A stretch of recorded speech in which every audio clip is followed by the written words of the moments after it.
الحمد لله رب العالمين والعاقبة للمتقين والصلاة والسلام على سيد الأنبياء والمرسلين أما بعد فأعوذ بالله من الشيطان الرجيم بسم الله الرحمن الرحيم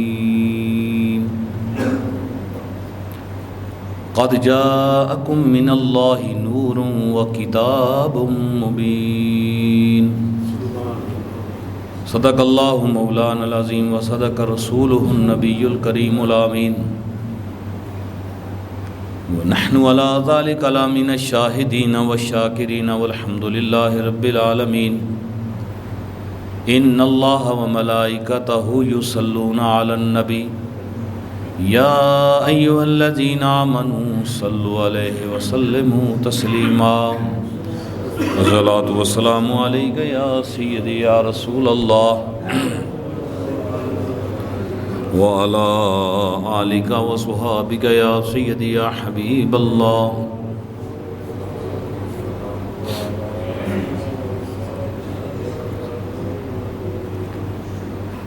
تمام تر تعریف اور توصیف اللہ جل شانہ کے لیے ہے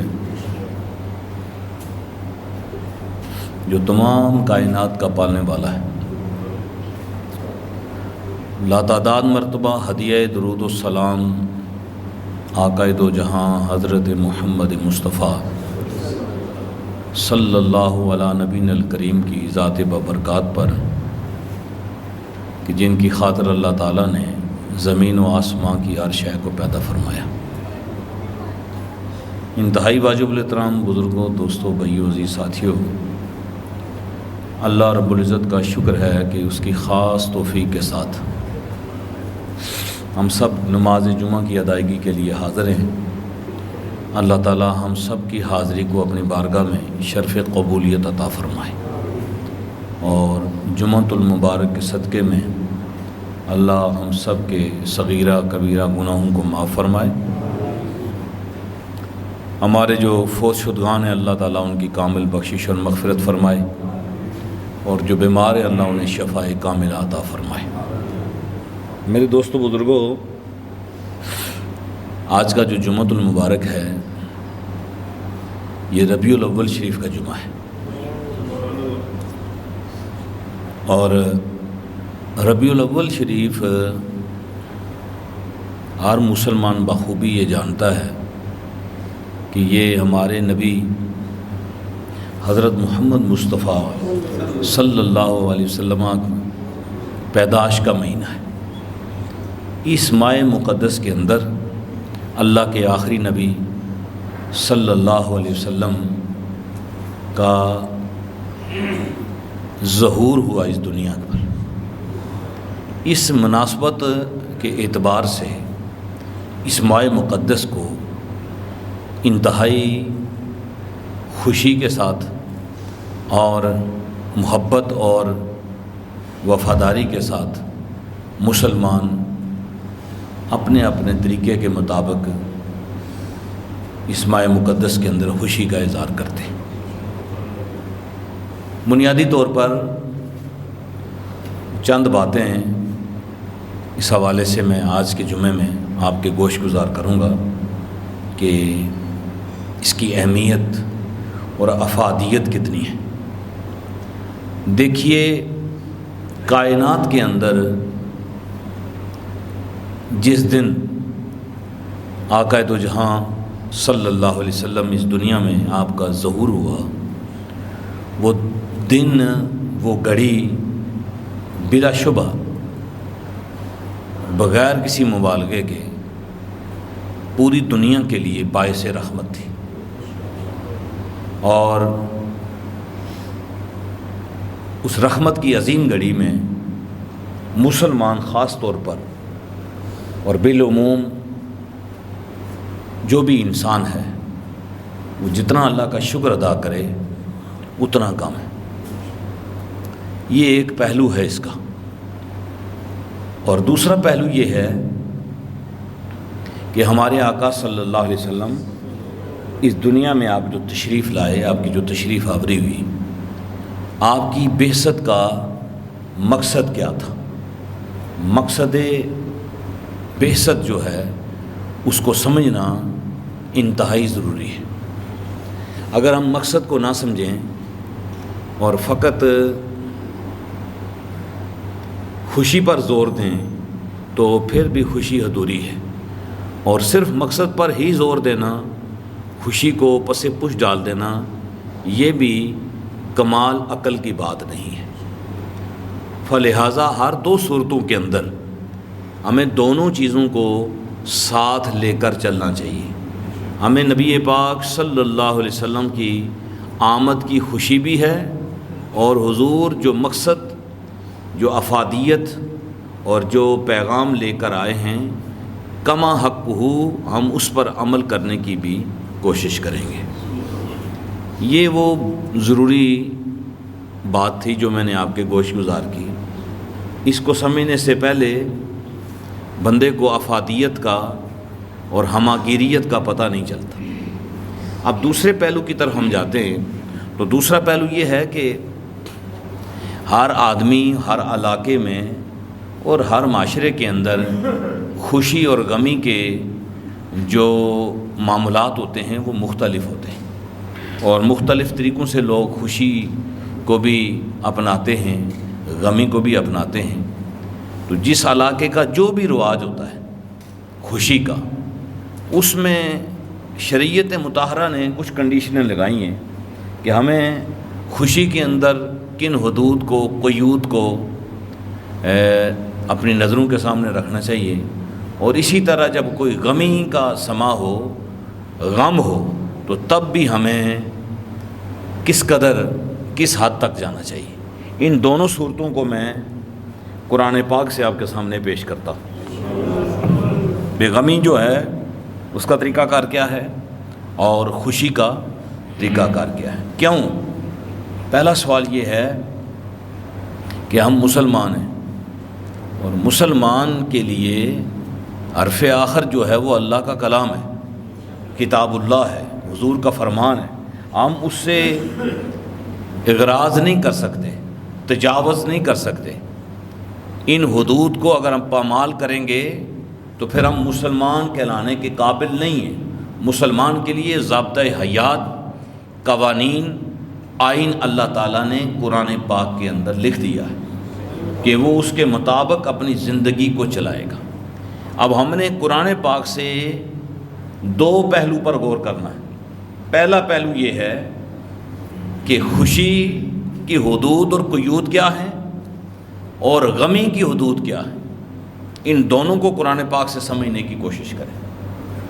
سب سے پہلے میں غمی کے متعلق بیان کرتا ہوں. کیوں میں غمی کے متعلق بیان کرتا ہوں؟ کہ قرآن نے بھی اسلوب یہی رکھا ہے. اللہ ارشاد فرماتا ہے الذی خلق الموت والحیات. اللہ وہ ہے جس نے موت کو خلق کیا اور زندگی کو، یعنی اللہ نے موت کا ذکر پہلے کیا اور بعد میں زندگی کا ذکر کیا. فلہٰذا اسی اسلوب بیان کو ملحوظ خاطر رکھتے ہوئے میں غمی کا تعارف پہلے قرآن سے کرواتا ہوں کہ جب موت ہوتی ہے تو پھر ایک غمی ہوتی ہے. تو قرآن پاک کہتا ہے کہ سوگ کا جو دن ہے وہ 3 دن ہیں. سوگ کے کتنے دن ہیں؟ 3 دن ہیں. بیٹا آپ کا فوت ہو گیا، بھائی فوت ہو گیا، باپ فوت ہو گیا، بہن فوت ہوگی. یہ 3 دن ہیں سوگ کے. 3 دن آپ سوگ بنائیں گے اور 3 دنوں کے بعد سوگ نہیں بنائیں گے. اب سوگ کے اندر اور غم کے اندر کیا فرق ہے یہ بھی قرآن پاک نے ڈکلیئر کیا. آپ سنتے رہتے ہیں اگر کسی کا بھی کوئی آدمی پیارا فوت ہو جائے تو غم تو ساری زندگی ساتھ رہتا ہے. اس کا دکھ، درد بندہ ذہن میں محسوس کرتا رہتا ہے، دل میں محسوس کرتا رہتا ہے. وہ ساری زندگی، بندے کا جوان بیٹا فوت ہو جائے تو وہ خود بڑھاپے میں بھی چلا جائے پھر بھی اسے یہ غم ختم نہیں ہوتا. لیکن سوگ اور چیز ہوتی ہے. سوگ ہوتی ہے اظہار کرنا، غم کا اظہار کرنا، لوگوں کو پتہ چلے یہ فلاں گھر کے اندر فوتگی ہوئی ہے. یہ جو اظہار کرنا ہوتا ہے اس کو سوگ کہتے ہیں، اور یہ 3 دن سے زیادہ جائز نہیں ہے۔ مثلا کیسے اظہار ہوتا ہے؟ جب کسی گھر کے اندر فوتگی ہوتی ہے تو لوگ پھوڑی بجھا دیتے ہیں، پنجابی کے اندر لوگ آتے ہیں، فاتحہ پڑھتے ہیں، پتہ ہوتا ہے کہ اس گھر کے اندر جو ہے وہ فوتگی ہوئی ہے، اور اگر شامیانے لگے ہوں اور کرسیاں ٹیبل لگے ہوں اور شادی والا سما ہو تو کوئی بندہ یہ تصور نہیں کرتا کہ اس گھر کے اندر فوتگی ہوئی ہے۔ خوشی کا اور غمی کے اندر فرق واضح طور پر نظر آتا ہے۔ تو قرآن پاک نے کہا کہ جب کوئی بندہ فوت ہو جائے تو آپ نے جو سوگ بنانا ہے وہ کتنے دن بنانا ہے؟ 3 دن بنانا ہے۔ صرف ایک ڈیفرنس کر دیا، ایک چیز کو علیحدہ کر دیا، وہ ہے بیوی پر۔ کس پر؟ بیوی اگر اس کا شوہر مر جائے وہ سوگ بنائے گی 4 ماہ 10 دن تک۔ اب میں دوبارہ سوگ کی تعریف کرتا ہوں۔ دیکھیے، وقت گزرنے کے ساتھ ساتھ انسان بڑا ماڈرن ہو گیا ہے۔ آج کل تو بڑے حالات خراب ہیں، بہت زیادہ حالات خراب ہیں۔ آج کل تو لوگ فوتگیوں پر بھی ایسے کپڑے پہنتے ہیں کہ دکھاوا ہوتا ہے جس میں، اور خواتین ایسے ایسے میک اپ کرتی ہیں، فوتگیوں پر بھی کرتی ہیں۔ تو وہ ایک علیحدہ موضوع ہے، اس پر میں بات نہیں کرنا چاہتا۔ لیکن سوگ کی تعریف قرآن پاک نے یہ کی کہ نئے کپڑے نہیں پہنے گی بیوی، کسی فنکشن پر نہیں جائے گی، کسی جنازے پر نہیں جائے گی، بازار میں نہیں جائے گی، اور یہ جتنے بھی برق زینت و برق کے لیے لباس پہنا جاتا ہے یہ وہ استعمال نہیں کرے گی۔ خاموشی سے اپنے گھر کے اندر 4 مہینے 10 دن تک بیٹھ کر وہ عدت گزارے گی، جسے عرف عام کے اندر شوہر کے فوت ہونے کے بعد سوگ کہا جاتا ہے۔ یہ صرف کس کے لیے ہے؟ بیوی کے لیے۔ باقی آپ کسی کا بیٹا، کسی کا بھائی، باپ، ماں فوت ہو جائے تو وہ جو سوگ بنائے گا وہ کتنے دن بنائے گا؟ 3 دن بنائے گا، اس سے زیادہ جائز نہیں۔ نبی پاک علیہ الصلوۃ والسلام کے پاس ایک عورت آئی، جوان بیٹا اس کا فوت ہو گیا، صحابیہ تھی، بیٹا اس کا فوت ہو گیا تو وہ بڑی پریشان ہوئی، شدید غم کی حالت کے اندر اس نے 3 دن گزارے۔ کتنے دن؟ بڑی پریشان تھی، اور 3 دنوں کے بعد اس نے نئے کپڑے پہنے، کنگھی کی، اور حضور کی بارگاہ میں چلی گئی۔ نبی پاک علیہ الصلوۃ والسلام کی بارگاہ میں جا کر اس کی آنسو نکلے۔ اس نے کہا یا رسول اللہ، جو میرا بیٹا فوت ہوا ہے اس کا غم تو 3 دن تو کیا 3 سالوں میں بھی ختم نہیں ہوگا، لیکن آپ کے حکم کے مطابق میں نے کپڑے بھی بدل دیے ہیں، کنگھی بھی کر لی ہے، سوگ کو میں نے کیا کیا ہے؟ ختم کر دیا۔ تو اب شریعت نے جو کنڈیشن لگائی ہے سوگ پر وہ لگا دی ہے کہ سوگ کتنے دن ہوگا؟ 3 دن۔ اب ہم پھر شریعت کے مطالعہ کے مطابق دیکھتے ہیں کہ خوشی کتنے دن ہے، خوشی کتنے دن ہے۔ تو قرآن پاک کہتا ہے لَئِن شَكَرْتُمْ لَأَزِيدَنَّكُمْ۔ خوشی کی اللہ نے لیمٹس کو قائم نہیں کیا کہ خوشی 5 دن کریں، 3 دن کریں، 10 دن کریں، سال کریں۔ خوشی کی لیمٹس ختم کر دیں اللہ نے۔ خوشی جب چاہیں، جب آپ کو خوشی، دیکھیں نا، جب آپ کو خوشی ملی تو وہ آپ جتنے دن مرضی خوشی کرتے رہیں، وہ آپ کی مرضی پر منحصر ہے، آپ کتنے دن خوش ہوتے ہیں، 1 دن خوش ہوتے ہیں، 10 دن خوش ہوتے ہیں۔ تو اس میں لیمٹس کو قائم نہیں کیا۔ پھر دوسری جگہ پر ارشاد فرمایا کہ جب تمہیں کوئی نعمت مل جائے تو اللہ کا شکر ادا کرو۔ اللہ کا کیا کرو؟ شکر ایسے ادا کرو۔ اصل میں شکر پتہ ہے کب ہوتا ہے؟ میں بڑی سادہ سی مثالیں دے کر آپ کو سمجھاتا ہوں۔ جب بندہ روٹی کھا لے، بے ساختہ بندے کے منہ سے نکلتا ہے شکر، الحمدللہ، شکر اللہ، الحمدللہ نکلتا ہے۔ آج کل تو لوگ نہیں ادا کرتے، لیکن اگر آپ پرانے لوگوں کو دیکھیں تو وہ چٹنی کے ساتھ، پیاز کے ساتھ کھانا کھا کے بھی 10 مرتبہ اللہ کا شکر ادا کرتے تھے، ہے کہ نہیں؟ کہ آج انواع و اقسام کے کھانے ہمارے میز پر چنے ہوتے ہیں، اور آدھا کھانا کہیں پڑا ہوتا ہے، آدھا کہیں پڑا ہوتا ہے، 2 نوالے سے لیے، 2 اس سے لیے، آدھا وہ پڑا ہوا ہے، نہ بسم اللہ پڑھی، نہ اللہ کا شکر ادا کی۔ یہ سارے ہم اس میں شامل ہیں کہ نہیں؟ وہ کھانے کے بعد کسی کو یاد آتا ہے بسم اللہ پڑھی نہیں ہے، اور کھانا آدھا پلیٹوں کے اندر. یہ میں گھر کی بات کر رہا ہوں، میں شادی کی بات نہیں کر رہا. ہمارے گھر کا جو دسترخوان ہے نا اپنا، اس کے اندر یہ صورتحال ہے کہ آدھا کھانا وہیں پڑا ہوتا ہے، دونوں والے ادھر سے لے لیے، دو ادھر سے لے لیے، روٹی کی قدر ہی نہ کی. اللہ کے نبی نے فرمایا، حضرت عائشہ روایت کرتی ہیں کہ حضور نے فرمایا، عائشہ اس روٹی کی قدر کرو، اس کی کیا کرو. فرمایا یہ جس قوم سے چھینی جاتی ہے نا پھر واپس نہیں آتی، اس کی قدر کرو. حضرت سلمان فارسی دسترخوان پہ بیٹھے ہوئے تھے تو وفد آیا ہوا تھا، کھانا کھا رہے تھے تو نوالا کوئی نیچے روٹی کے ٹکڑے گرے، وہ اٹھا کے کھانا شروع کر دیے. تو ساتھ والے صحابی نے ایسے کونی مار کے کہا، یار وہ بندے باہروں آئے نے، وہ کیا کہیں گے، یہ کس طرح کے لوگ ہیں، ان کو تہذیب ہی نہیں ہے، نیچے سے اٹھا کے کھا رہے ہیں. تو آپ نے فرمایا، میں لوگوں کی خاطر حضور کی سنت نہیں چھوڑ سکتا، لوگوں کی خاطر حضور کی سنت نہیں چھوڑ سکتا. تو ہم نے جب تہذیب کے چکر کے اندر آئے ہیں تو کئی چیزیں ہم نے گوا بیٹھے ہیں، کئی چیزیں ہم گوا بیٹھے ہیں، اپنی تہذیب کو ہم چھوڑ بیٹھے. تو اب ہم نے یہ دیکھنا ہے کہ خوشی کا جو اظہار ہے اس کی لمٹس تو اللہ نے قائم نہیں کی، لیکن حدود اللہ نے اس طرح کی رکھی ہیں کہ آپ نے کرنا کیا ہے، آپ نے کرنا کیا ہے، اس کو اللہ تعالیٰ نے قرآن میں حضور کی سیرت کے اندر بیان کر دیا. فرمایا جب تمہیں کوئی اللہ کی نعمت ملے تو اس پر اللہ کا شکر ادا کرو. یاد رکھیے میرے مسلمان بھائیوں دوستو، شکر ہمیشہ خوشی میں ہوتا ہے. کس میں ہوتا ہے؟ کبھی غمی میں کسی کا کوئی بندہ فوت ہو جائے، بندہ کہے جی شکر اللہ الحمدللہ، ایسا کہتا ہے بندہ؟ نہیں کہتا. اس کا مطلب ہے کہ شکر ہمیشہ نعمت کے ملنے پر خوشی کے اظہار کے طور پر کیا جاتا ہے. فرمایا قرآن پاک کے اندر کہ جب تم شکر ادا کرو گے تو اللہ اس نعمت کو زیادہ کر دے گا. جو بھی نعمت ہے، کھانا ہے، پینا ہے، آپ کی زندگی کا شکر ہے، آپ لباس پہنتے ہیں تو اللہ کا شکر ادا کرتے ہیں، تو یقین جانیے کہ جب آپ شکر کرتے ہیں تو اللہ کے فرشتے لکھ دیتے ہیں کہ اس کی نعمت کو اللہ نے بڑھا دیا ہے، اسی نعمت کو اللہ ڈبل کر دیتا ہے. اور جب ہم کفر کرتے ہیں، یعنی کفر اس طرح ہوتا ہے کہ آپ شکر ہی نہ ادا کریں، انواع و اقسام کے کھانا آپ نے کھا لیا، ایک لفظ آپ کے منہ سے نکلنا تھا، اللہ تیرا شکر ہے، اس سے کچھ زیادہ آپ کی انرجی بھی ضیاع نہیں ہونی تھی، کچھ لگنا بھی نہیں تھا. ایک جملہ بول کے آپ نے اللہ کو راضی کرنا تھا، وہ بھی نہ آپ بولے، ایک دفعہ نہ بولا، دوسری دفعہ نہ بولا. جب مسلسل بندہ اس میں اس لعنت کے اندر پڑ جاتا ہے نا تو پھر اللہ نعمت کم کر دیتا ہے. کیا کر دیتا ہے؟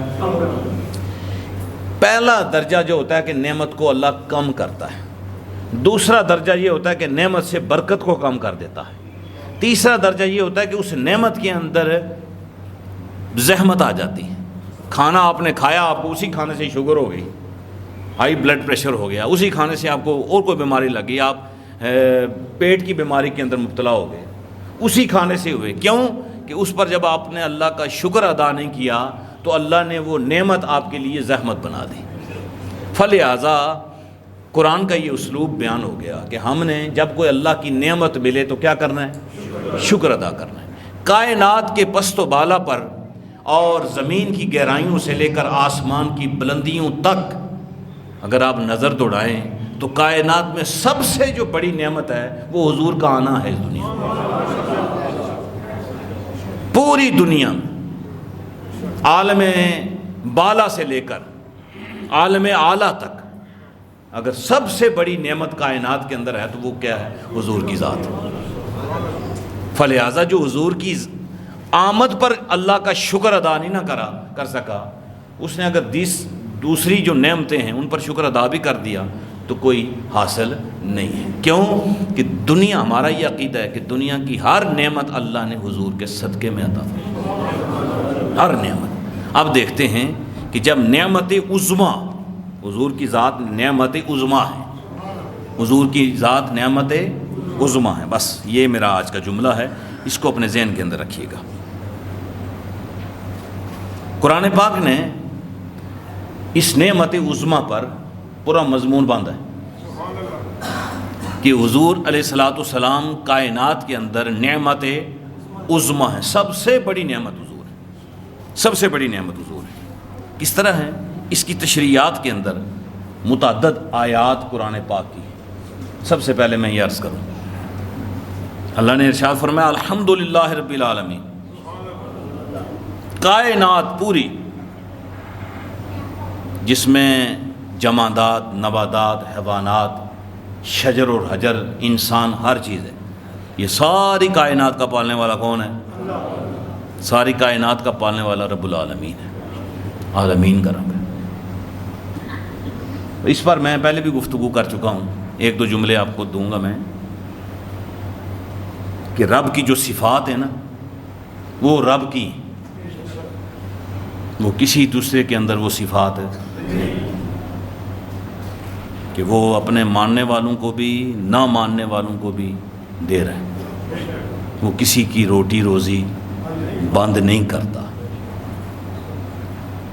غیر مسلم کو بھی دے رہا ہے، اور جو مسلمان ہو کر بھی اس کے ساتھ متکا لگا کے رکھے، نہ کچھ کرے، نہ کوئی نیک کام کی طرف آئے، ظلم پر ظلم کرتا رہے، اس کو بھی اللہ رزق دے رہا ہے۔ میں ایک عباسی خلیفہ کی بات آپ کے سامنے کروں، معتصم باللہ، ہارون رشید کے بعد یہ آیا تھا، خلیفہ تھا، بڑا ظالم تھا، بہت زیادہ ظالم، اتنا ظالم تھا کہ اس نے اہل بیت کی قبریں اکھیڑ کے، ان کو قبروں سے نکال کے ان کی لاشوں کو اس نے آگے لگائی، اور عام رعیا پر بھی اتنا ظالم تھا، لوگوں کی زمینوں پر قبضہ کرنا، لوگوں کو قتل کرنا، مار پیٹ کرنا، یہ بہت زیادہ تھا اس کے اندر۔ لیکن اچھا دوسری بات اس کے اندر دیکھیں کہ وہ تہجد گزار تھا۔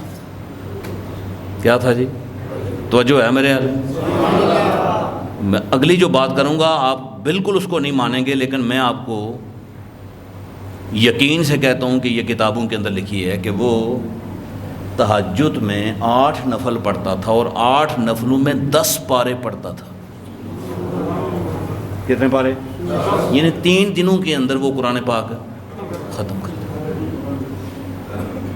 معتصم باللہ ہے، آپ گوگل پر سرچ کر لیں کہ یہ عباسی خلیفہ ہے، اس کے شب و روز بیان کیے جائیں، آپ کے سامنے ساری چیز آ جائے گی۔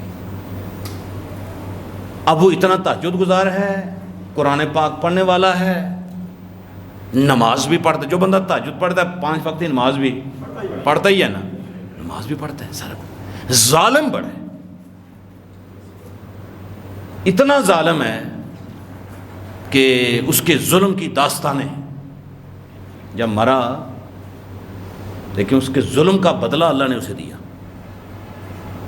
لیکن رزق کی فراوانی جو ہے نا وہ کم نہیں ہوئی، دسترخوان لگا ہوا ہے اس کا، آ رہے ہیں لوگ بھی کھا رہے ہیں، خود بھی کھا رہا ہے، کمی نہیں ہے۔ لیکن جب وہ مرا تو اس کو قبر کے اندر اتارنے لگے، تو قبر میں اتارنے سے پہلے ایک قبر سانپوں سے بھر گئی، پوری سانپ آ گئے، بیٹے بھاگے دوڑے، انہوں نے دوسری قبر تیار کریں گی،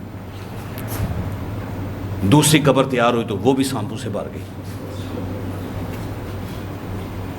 عمر بن عبدالعزیز کے پوتے ہیں، انہوں نے کہا بھائی اس کو دفناؤ، یہ اللہ کا عذاب ہے جو قبل از وقت آ رہا ہے، اور اس کو جلدی جلدی اس کے حوالے۔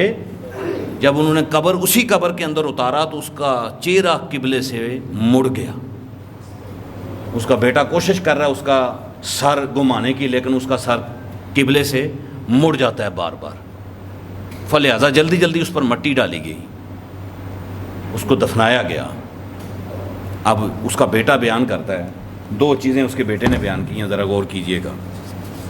اس کا بیٹا بیان کرتا ہے کہ میرے والد کو تہجد کام نہ آئی، قرآن پاک کی کثرت تلاوت کام نہ آئی، نمازیں اس کی ساری وہ اس کو کام نہ آئیں، کیونکہ میرا والد ظلم کرنے والا تھا۔ کیا کرنے والا تھا؟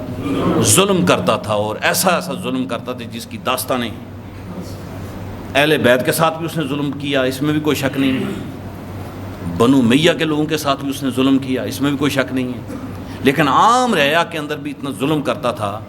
تو اس وقت اس کے بیٹے کی جو سٹیٹمنٹ ہے کہ جب اس طرح کے حالات پیدا ہو جائیں نا، کہ جب ہزاروں لوگوں کے سامنے قبر جو ہے وہ سانپوں سے بھر پڑے، تو پھر بیٹا بھی جو سٹیٹمنٹ دے گا وہ حقیقت پر مبنی ہو۔ اس نے کہا کہ ساری چیزیں اپنی جگہ پر، لیکن ان کا ظلم تھا، اللہ نے ظلم کی سزا کو ہمیں دنیا میں دکھا دیا ہے، دنیا میں دکھا دیا ہے۔ اب میں یہ عرض کرتا ہوں آپ سے کہ دیکھیں اتنا بڑا ظالم ہو کر پھر بھی اللہ نے اس کے رزق کو بند نہیں کیا۔ یہ اللہ کی ربوبیت ہے، یہ عالمین کا رب ہے، وہ کسی کا رزق وہ بند نہیں کرتا۔ میں آپ سب کو یہ دعوت فکر دیتا ہوں، اپنے اپنے گریبانوں کے اندر جھانکیں کہ یہ جو ہم صبح ناشتہ کر کے آئے ہیں اس قابل تھے ہم؟ اور اگر ہمیں دوپہر کا کھانا اب رب دے رہا ہے، رات دے رہا ہے، اور رات کو کس گناہ کے اندر ہم گزار رہے ہیں، صبح پھر اللہ تعالیٰ ہمیں رزق۔ یہ جو ہم سمجھتے ہیں کہ میرے پاس رزق موجود ہے، میرے گھر کے اندر گندم موجود ہے، چاول موجود ہے، کھانے پینے کی ساری چیزیں موجود ہیں، مجھے کس چیز کی فکر نہیں ہے، یہ جملہ قرآن پاک سے کبھی تول کے دیکھا آپ نے؟ میں اس جملے کو قرآن پاک سے تولتا ہوں۔ آپ کے گھر میں انواع و اقسام کے سارے کھانے موجود ہوں، بے فکر ہیں جی آپ کو فکر ہی نہیں ہے کہ صبح میں نے کوئی چیز لانی ہے تو گھر میں پکنی ہے، سب چیزیں موجود ہیں، آپ آرام سے سوئے ہوئے ہیں۔ آپ تھوڑے سے پیچھے چلے جائیں، بنی اسرائیل کا ایک واقعہ قرآن پاک نے بیان کیا۔ رات کو جب وہ سوئے تو ان کے گھر کے اندر انواع و اقسام کے سارے کھانے موجود تھے، انہیں فکر ہی نہیں تھی۔ ان میں سے ایک آدمی نے کہا کہ میرے پاس میری محنت کا اتنا انبار ہے کہ اگر اللہ مجھے نہ بھی دے تو مجھے پرواہ نہیں ہے۔ یہ جملہ وہ بول رہا ہے، اور وہ جملہ جب بول رہا ہے تو ظاہر کسی چوراہے میں بول رہا تھا یا کسی دوستوں کے سامنے بول رہا ہے، تو سارے اس کی بات کی تائید کر رہے ہیں۔ اور حدیث پاک کے اندر آتا ہے جب ظلم کی تائید کی جائے تو اللہ کو بڑا غصہ آتا ہے، اور اللہ اس تائید کرنے والے کو بھی ظالم میں شامل کرتا ہے۔ تو جب اس نے یہ جملہ بولا تو لوگوں نے کہا ہاں جی بالکل، جن جن کے گھر کے اندر انبار لگا ہوا تھا سب نے کہا۔ اب کیا ہوا کہ اللہ نے اپنی ربوبیت کی ہلکی سی جھلک دکھائی، ہلکی سی جھلک دکھائی۔ رات کو سو گئے، صبح جب اٹھے تو سارا اناج موجود تھا، سارا اناج موجود تھا، لیکن وہ پکانے کے قابل نہیں تھا، وہ کھانے کے قابل نہیں تھا۔ اناج موجود ہے لیکن کھانے کے قابل نہیں ہے۔ حضرت موسیٰ علیہ السلام کو اللہ نے وحی نازل فرمائی اور کہا موسیٰ ان سے یہ کہہ دو کہ تم زمین و آسمان کے خزانے بھی اکٹھے کر لو نا، تو اگر تم ربوبیت کا انکار کر کے اور اللہ کو تم چیلنج کر رہے ہو تو یاد رکھو یہ جو خزانے تم نے اکٹھے کیے ہیں یہ تمہارے پاس ہی رہیں گے، لیکن ان میں سے میں برکت کو نکال دوں گا، فلہذا جب برکت نکل جائے گی تو یہ تمہارے استعمال کے قابل نہیں رہیں گے۔ بات لمبی ہو جائے گی، میں اس طرف نہیں جانا چاہتا۔ میں یہ کہنا چاہتا ہوں کہ اللہ کی نعمت کا کیا کرنا چاہیے؟ شکر ادا کرنا چاہیے کہ اللہ ہمیں روٹی دے رہا ہے، کھانا دے رہا ہے، کپڑے دیے، اس نے اپنا گھر دیا ہوا ہے۔ اور اس سے بڑا صوفیہ فرماتے ہیں یہ شکر ادا کریں کہ اللہ اپنے چھت کے نیچے مجھے رہنے کی اجازت دے رہا ہے، ورنہ میں اتنا گناہ گار ہوں کہ وہ مجھے اگر یہ کہہ دے کہ زمین میری چھوڑ دے اور میرے آسمان کے چھت کے نیچے سے نکل جا تو میں کہاں جاؤں گا؟ تو یہ اللہ کا شکر ادا کرنا چاہیے کہ اللہ نے مجھ پر اپنا کرم کیا۔ اب دوسری بات کی طرف آ جاتے ہیں کہ جب ان ساری چیزوں کا شکر ادا کریں گے نا تو اللہ ان چیزوں کے اندر برکت پیدا کرے گا، ان کو زیادہ کرتا جائے گا۔ جو بندہ ایک روٹی پر خوش ہو جاتا ہے نا تو اللہ اسے 2 روٹیاں دے دیتا ہے، اور جو 2 اور 4 پر بھی خوش نہیں نہ ہوتا، اللہ دیتا تو روکتا تو نہیں ہے لیکن اس 4 میں سے برکت نکال دیتا ہے۔ پھر بندہ 4 کھا کے بھی اس کو سکون کی نیند نہیں آتی، اور جو 1 پر راضی ہو جاتا ہے، اللہ کا وعدہ ہے کہ جو تو راضی ہو گیا تو اب میں تیری رضا میں اپنی رضا کو ڈال دیتا ہوں، تو راضی ہو جا۔ تو